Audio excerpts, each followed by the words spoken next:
Vallahi ümumiyyətlə deyirlər şayədir. Yəni ona görə deyirəm. Bir dənə əsas odur ki, valideynlər hamısı bilsin ki, uşaqlar salamatda heç kimə üçün olmayıb. Yəni bunu bilsinlər. Məncə ən bu dəqiqə məlumat, vacib məlumat budur. Çünki uzaqda olan valideyn var, işdə olan valideyn var, hamısının ürəyi dayana bilər də, bu məsələ var. Sizə məktəb rəhbəri edir övladınız gəlin götürür, özünüz gəlib getdiniz. Yox, mən özüm gəldim də xəbərləri eşidən, onsuz da zaten bütün dünyada bu baş verir. Bu dəqiqə bu bəladır və hamı da bunu fikirləşir ki, bu nə zibildir. Sizin evladınız neçənci sinifdə oxuyur? 5-ci sinif. 5-ci sinifdə. Məktəbə gedərkən yoxlama falan var bu məktəbdə? Var, ümumi var, əlbəttə var. Yəni Ümumi nədən, hansı yoxlamadan keçir gedir uşaqlar? Erkek şey yoxdur, yəni dəmir yoxlaması yoxdur, amma belə hamısı uşaqlar da qapı keçir. Bəli.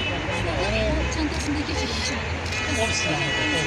Vallahi onu mən nə bilim, bilmirəm. Sizə nə məlumat verilir ümumiyyətlə hadisə ilə? Bizə deyirlər ki, şayədir, yalandır. İçəridə polislər də var. Amma Polislərdə də soruşduq, övladlarınızı deyirlər götürün yalan. deyilib də.